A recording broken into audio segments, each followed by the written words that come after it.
So uncouth. What was that, Bunsen? I said, I fucking always sound great. Oh, Caroline's gone. Oh, no, she's there. All right, can you hear me now? Beautiful. I'm so excited to see you guys. I've missed you. I know. You've got to save up all the good stuff for this 30 minutes. I know, it really hurts. I know. It's like delayed gratification. I've got a question for you. Does delayed gratification really work? Well, let's do an intro first. So we are going to delay gratification. Just pause on that thought. Welcome to So Uncouth, a podcast filled with conversations you can't have in polite company. I'm Victoria Hannaford, a recovering journalist. I'm with Caroline Craig, insert dramatic pause, actor. Guten Abend. She's delaying her gratification. And our friend, the mysterious Bunsen burner, who has recently added the qualification legal scholar to her CV. Oh, scholar. I love that word. Yeah. It's a broad church, right? We're three friends who live in three different cities. You're joining our weekly catch-up, and we're delighted you're here with us. Now, what do you want to know about delayed gratification, Caroline, now that you've been sitting on it for a minute? It hurts. And is it better to hold out? I think I need an example here. Are you talking about, I don't know, have you got anything in mind, Caroline? Or what impulse have you recently given into is the question, really. Well, it's all about talking to you guys. I'm desperate to talk to you all the time. I've got to ask Victoria this. What am I going to do? And I know I'm going to hold out. I'm going to hold out to our precious 30 minutes. And what do I get? Stories about possums. I've obviously been talking about this possum so much in my everyday life that today someone actually said to me, oh, listen, how's that possum going? Like, I've obviously been banging on about it so much. Anyway. But in the real life, have you been taking credit as well? Or like, is that just restricted to your relationship with people from Wires named Steph? Well, it really depends on who I'm talking to. As a little bit of a recap, I recently took full credit for keeping a small marsupial alive, and actually I didn't. I mean, I didn't kill the marsupial, but I didn't keep it alive. Anyway, it really depends who I'm talking to, because it's kind of like an extra added layer of the story, because once I get through the vet, the rehab, it's quite a long and involved kind of story, and I just kind of, whether or not I'm going to tell them, oh, and then I took credit, too much. Or are they just saying, I've got to go, like that took half an hour? So uncouth. I've had a lot of talk about abject fluids this week, and I think that our podcast might have sparked a lot of period stories. Oh, really? Is that people coming to you with those, or are you are you flowing forth? I'm not personally flowing forth, but a lot of people have talked about how they do strangely, subconsciously wear white when they do get their period. And also a complaint in an office about blocked plumbing, and that it was a generational discussion, and that women of an older generation had to speak to younger, let's say millennials, about why they were blocking the plumbing and how embarrassing it was in their office. What do you mean how embarrassing it was? Well, Is that blocking them with big balls of tampons? Is that what's happening? big balls of tampons, younger chicks chucking them down in the toilet. Is that uncouth? That's not embarrassing. That's shouldn't just be a embarrassing, should it? simple conversation. Yeah. I'll tell you what's embarrassing is when you are on exchange in a foreign country, say when you're 15. This is just a hypothetical, of course, and you don't speak the language. There's no bin in the bathroom to put a tampon. You know, what do? You flush it anyway.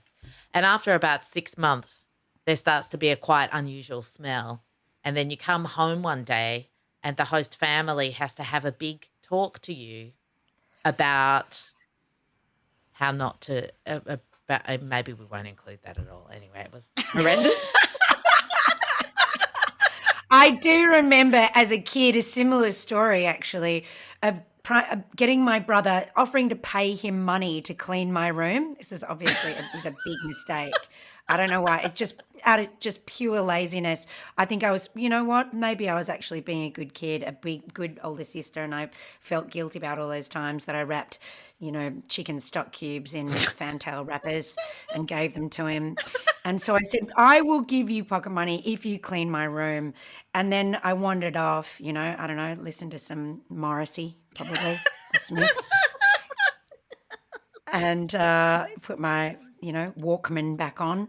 And then I could hear, oh, yuck. Ah! And I said to my dad, who was nearby, I said, what is it? And he's like, oh, no, it's all right. It's all right. I think the kids have discovered that you've had your period. And I was like, what is that?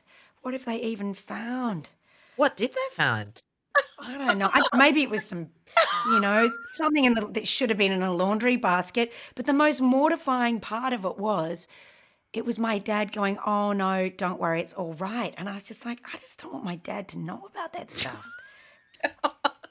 Want to cut this? No, listen, But there's a lot of shame around it. this is my point. Yes, and I'm not here for it. Like, one of the best working experiences I've ever had, conversely, probably came in one of my worst ever workplaces, which shall remain nameless. But one of the great things about it was there was open period chat. And I fucking loved it. I thought it was so liberating. And I hate this idea that older women are trying to shame younger women, because what they're shaming them for is actually their periods. It's not about their I don't toilet think they're practices. shaming them for that. I think they're shaming them because they're not reading the passive-aggressive office signs that are bound to be on the back of every cubicle door. No, they wouldn't be. That say, No. There were no signs. please There don't were flush no signs. blah, blah down the toilet. No, that's my point though. It's a simple environmental message, and that's fine. You just say to people, the plumbing can't hack it. It's not good for the environment. You've got to put it in the bin. It's going to cost a lot to get Yeah, it fixed. but I think actually what people say is it's embarrassing because we have to talk about periods, and like, fuck that. Well, I suppose that's true. That's true. And here we are. My friend's complaint was, why are younger women throwing tampons down the toilet? Like, don't they know that it's bad for the plumbing? No, they don't know. That I would. Maybe they don't know. No, they don't know. Like, Why? Because we don't talk about it enough. Yeah. Do you think? Yeah, because of the associated shame. It's all just too embarrassing. And also, I mean, those bins are gross as well. Like, they're not, some of them used to have like auto open lids. They mostly don't. They're pretty yuck to handle. They don't get cleaned enough. Like, it's a whole situation in and of itself. If there were just bins that were easy to access, Yep. I think you found your calling, Victoria. period evangelist. Yeah, menstrual missionary. When you go to the chemist, right, and you buy some tampons, and I swear to God, every time they say, do you want it in a bag? No. No, I'm going to make some earrings out of them and dangle them over my ears and wear them home. Big earrings. Yeah. You don't want it to rain. It'd be bad if it rained on the way home, wouldn't They it? get even bigger. Your earlobes would just be dangling down. You'd be in agony. Heavy. Heavy flow. I do remember when I was a teenager getting tampons, putting them underneath the tap. They would, swell up. Then we'd cover them with tomato sauce and then we'd throw them over the neighbour's fence. Wow. What a waste. Yet again, you deny your connection to science, Bunsen. That feels very experimental to me. Yes. But it was funny. I hadn't thought about that for a long time because obviously, just so you know, it is a long time since I've done that. But I mentioned it to a friend the other day and she just kind of went, yeah, as in like, we all used to do that. I mean, yeah. We all used I'm like, to do that. oh, I really thought I was special. Tampon bombing the neighbours. I know. Poor Yael. Anyway, Oh, No. I know. I mean, can you imagine finding that? It's pretty. yeah, it's rank. That's pretty gross. So uncouth. I want to hear. What do you want to hear? Because I've got something I'm quite annoyed about. Well, this is what I Good. feel. I've just felt a simmering kind of Rage. something from you, Bunsen. It could be rage. I want to hear more from you before I give it a verdict. But Okay. I feel like you're sitting on something that's really been is. working you over. So it's time for you to spill. Okay. Let's go. Delayed gratification of blowing your Yeah. load. Let's hear it. No. No. Your top, blowing your top. Blowing your top is what I meant to say. All right, sure. Well, basically, as was established earlier in the week, off air, so to speak, I'm very busy and important, and I haven't got much time at the moment, right? Been doing a lot of work. I have not had much time to really be couth or uncouth, but something that happened in one of my very busy and important days was that I was getting a takeaway coffee, and I had to wait for ages because there was a massive dispute in front of me because someone had paid for somebody else's coffee. Now, this enabled me to really this is something that has actually bothered me for a couple of years, okay? So, yes, I have been sitting on this for a while. This is really delayed. But yeah, exactly. I'll tell you at the end of this whether or not it was worth it. But basically, you know those little apple squares, like the white apple squares? Okay. And then people where you pay for something. You just pay for something. But you cannot see how much something costs, right? And often can you not? It doesn't have the amount on it. And often someone will say something, but sometimes people just hand it to you when they don't even tell you how much it is.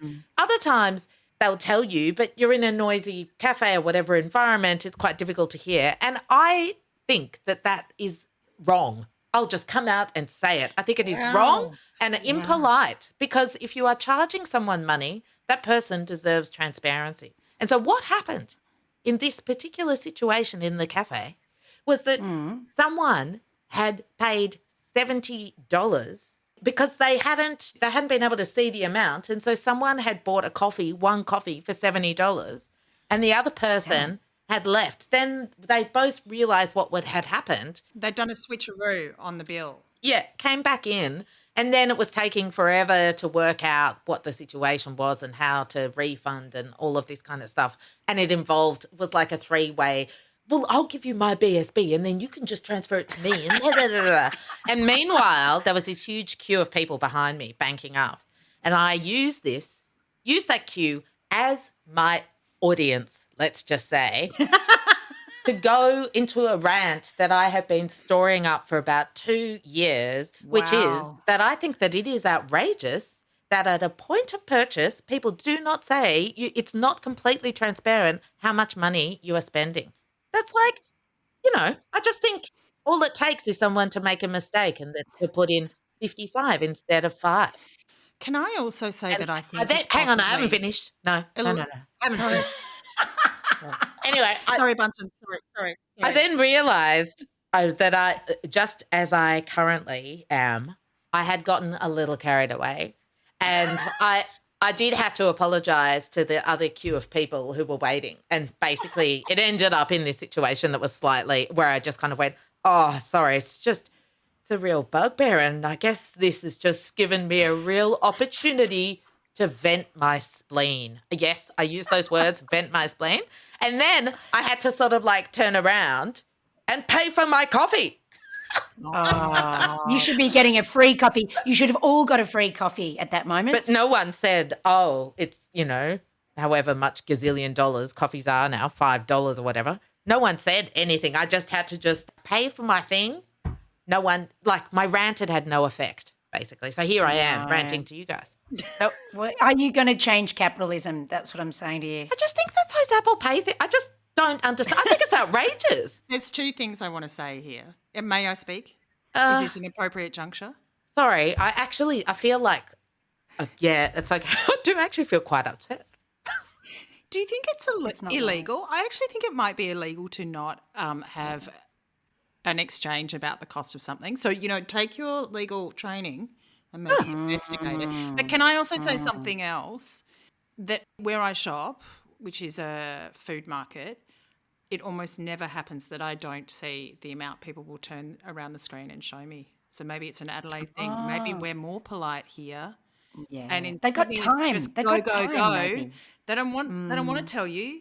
You're all squillionaires. Or they're all just kind of like, hey, we're all so rich anyway. Let's just, Yeah, I mean, if someone is paying $70 for a coffee, I do think no, things have gone awry. No, she'd bought 7 coffee, like she'd bought some other foodstuffs, right?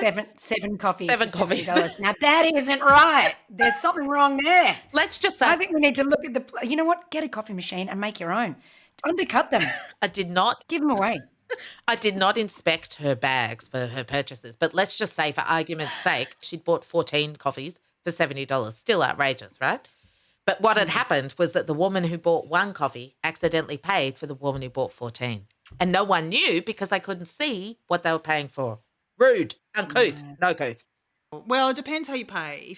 If it's a tap and go with a physical card, you'll never see. But if it's on a phone, you should get a notification straight away. But Bunsen, Who should be, legally, you're right, Victoria, where's the onus? The onus is not on the customer to check if there is transparency on their phone. The onus is for at point of purchase. I know. This is Outrage. this is the price we're paying for convenience. I just got a question for you, Bunsen. What was the sort of reception like from your, let's say, audience in the cafe? You were taking a stage. Perhaps in your Hamlet era, you were delivering your confidant, your soliloquy. I was going, it was my monologue. Exactly. Your to be or not to be speech. Yeah. Tell me, did you get a polite round of applause? Did you feel like a kind of anti-capitalist hero? Give me the vibe. I pretty much just got like a pretty blank, like I think I may have seen someone looking at their phone out of the corner of my eye. Like, and no one really gave a rat's. And that's why I'm telling you guys, because I obviously, as I said, I use the phrase vent my spleen. But I think you can only truly vent a spleen when people acknowledge your spleenage, when people acknowledge what you've said. But really, it was kind of like I was just talking to, myself. And perhaps I was. Perhaps I was. Did you feel that they perhaps needed a voice, that you were stepping in there and you could see that there was discomfort in the group and you were just voicing a more of a communal spleen? I think I was creating a lot of discomfort in the end in the establishment. And unfortunately, it is one that I frequent or at least pass pretty much every day. So let's just say, listen, there's another cafe that's nearby that's refusing to take a photo of my dog. But anyway, that's a whole other situation. Here's a question for you, though. When is it right to vent your spleen? Because that brings me to another thing. I had a similar situation. We were all on the tram trying to get to school, and then we were all thrown off the tram. And, what did you do? It wasn't just me this time. We were all thrown off because the Grand Prix, right? And the trams had to stop and then they had to turn around and then other trams had to come in. All of us, all these busy people trying to get to work and all the tram drivers having to turn giant trams around on tracks. And I turned to someone and I said, "What? This is just ridiculous. I mean, what are we supposed to do? I mean, the poor tram drivers and all because of the Grand Prix." And I did turn to one woman who I thought might be sympathetic to my callers. But I don't know if everyone else was, And is that just sympathetic? Was she sympathetic? What was her response? Oh, yeah. Oh, I know. Which is, I think, the response you want. Can I ask another question of you guys? Did at any point, the feeling of, where are you going, Caroline? What's all of that? Oh, I just got to get my power cord. Cal's brought this down without my power cord. Okay. Right, Again. do it. Okay. Come back. Let's hope she doesn't tell us about pubic hairs when she returns this time. Listen, I enjoyed that. I'd happily know which sort of DNA-laden materials were in the house. Are you going to ask your question now or do you want to wait until Caroline returns? I think I need to wait because I think it applies to both of you and there's something that I just want to – I think maybe it's time for a, light confrontation. An intervention? Look, it's just occurred to me Is that what this is? I'll interfriend you. Caroline, Victoria wants to have an intervention with the two of us. She can't hear. She doesn't got the headphones on. Ah, that's what she says, huh? Okay. Is it right to vent spleens? Oh, no. Moved on. Just got to say, while you were gone, Victoria has decided she wants to have an intervention with the both of us. Uh-oh. Again? Guys, what did I do? What did I do this time? I just want to reflect on the last few minutes and say that it sounds like you both had a bit of a Karen episode and you're Yeah, I was displaying thinking that. some Yeah. characteristics. Oh, All you know right. what? Well, I object to the term Karen 100%. And if you want me to Karen that, I'll Karen it. We're having a Karen off. Yeah, I'll Karen, yeah? You can't speak to my manager. I don't got one. I'm the boss of myself. Thank you. So uncouth. I have a little quiz for you guys. Oh, good. Multiple I love a choice. quiz. Here we go. Yeah. Yeah. Here we go. So Brace yourselves. I realised that Two Truths and a Lie was a little bit complicated for you last week, Bunsen. It was complicated, but you know what? I was reflecting on it and I realised why. It was because of your double negative situation. Yes. It wasn't which thing did I do, it was which thing did I narrowly avoid doing. Yeah. And I mean, that was, it blows my mind even still. But here we are. We've recovered. We're moving on. What do we got? Some mental gymnastics required this week. I was the victim of a hit job No. this week. Psychological hit job Oh. from the older generation. Were you related to the older generation? Listen, you can choose from 4 options. Yeah. Did a boomer accuse me of having an interest in liquid speed, leave a shopping trolley right next to my car, cut in front of me in a queue, or D, all of the above? Oh, wow. Was it the same That's boomer? brutal. No. Ah. A few. Well, She was multi-boomed. Hang on. Are these the psychological hit jobs? yeah. Okay. Can you please, say them again? Did a boomer... Yes. I mean, basically, I've given it away. Yeah. Because you All did of the say above. that you were a victim of a psychological hit job. I was thinking there'd be something. Speed. I thought there'd be something far more intricate. Like I felt like someone No. was going to be gaslighting and, No. So what was the liquid speed situation? That was my own mother. All right. Family group chat. Let me tell you, it is always treacherous waters. Every day family group chat. Who knows which way it's going to go? Was she referring to too much coffee? What was the story? No. No. Someone, my brother, shared a picture of a chili sauce that I might like. He's like, it's not available in the retail market. And I was like, that's great. It's off market. How hot is it? Boom, boom, boom. And my mother's like, what is it? Liquid speed? I'm like, Oh. I didn't even know. You know what? I feel Mum. like she's been listening to ABC radio too much and she's just hearing the news of the day. Maybe liquid speed is a new drug that's like all the rage. She obviously is in need of a new podcast. Why not send her a little So Uncouth? No, we're going to get to that. She knows. Yeah, anyway, we'll get to that. I also had an older lady leave a shopping trolley right next to my car. So she'd requested help with getting her groceries into her car. More than happy to oblige. She just leaves the shopping trolley without a word. But Victoria, if she's having trouble putting her own shopping Yeah. in the car, she's also probably going to have trouble No, wheeling that's a fine. trolley. Like, I know. why but would she not just help with that? She could have said something. And then she just was like, see you later. Thanks was off. very much. She wasn't specific enough in her request. Is that the psychological hit job there? She said to me, I am a geriatric delinquent and would you mind putting my groceries next to my car, which was like a little over the way, right? And so she'd wheeled her trolley between 2 cars, one of which was mine. I was like, no probs, I'll put them in the front seat.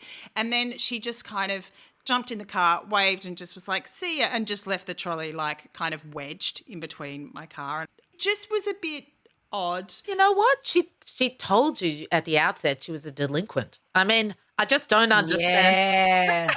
Jump and run. Yeah. Jump and run. She did. Did feel Oh, help me. Sucked in. Never give a sucker an even break. Out. It did feel a little bit like she was like, hey, see ya. Anyway, The mean streets of Adelaide. Mean streets. And what? Yeah, and someone cut in front of me in a queue. That's fine. I listen. That's an everyday occurrence. No biggie. But my mother has found out we had a podcast, and she is enraged for some reason. She hasn't even heard it, and she's mad about it. Oh, So is she refusing to listen on a mysterious principle that we don't know about? well, she doesn't know how to. So Well, that's the one thing I'm getting away with my parents. I don't want them to listen to it because I don't want them to have any more ammunition. no. All right. They're already firing Berettas whenever I come in. But my mum has said, "What have you got a podcast for? What could you possibly talk about?" And someone, a friend of hers, That's actually a very another good friend, point. said, it's very true. And then they said, "Well, coming from the woman who watches dog washing videos for 8 hours a day on YouTube." Well, interestingly, my mother was kind of similar. She's like, "What are you talking about? Who's listening? Why would anyone want to listen? How do they listen?" And She gave herself away with the how. yeah, How well, that so I gave was her away. like, I'm completely terra firma here. It's fine. If she never hears it, everything's good.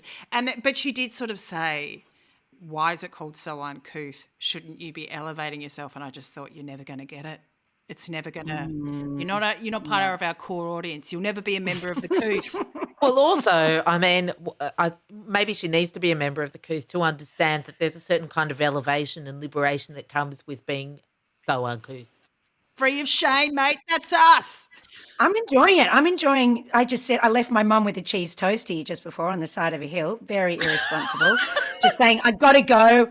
I've got my podcast to do, and then just disappeared. A bit like your mate with the shopping trolley. Just ran. I dumped. It wasn't even a was a proper dump and cheese run. toastie. It was a dump. It was a wrap that I'd made. I'd melted cheese in. It was very dangerous, actually. Molten lava in there, and I raced up.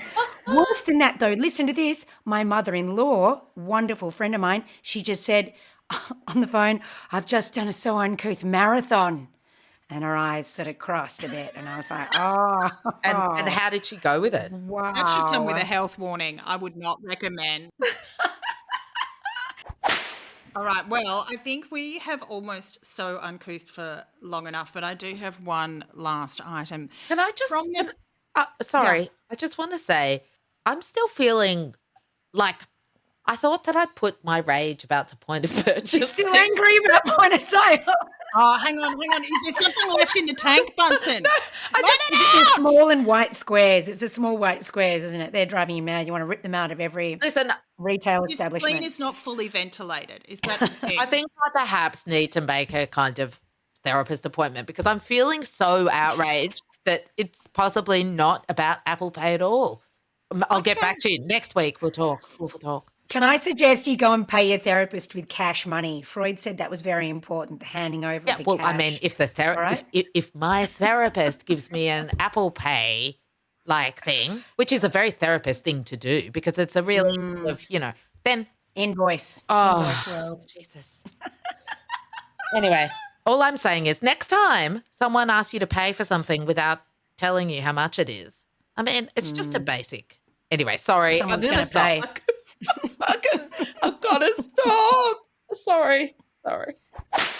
Okay. Give us a wind up, Vic. We need it. We need to wrap up. This is So Uncouth of the Week from the natural world. No, excuse me, I didn't fart. Is it a bone-eating snot flower worm? Close.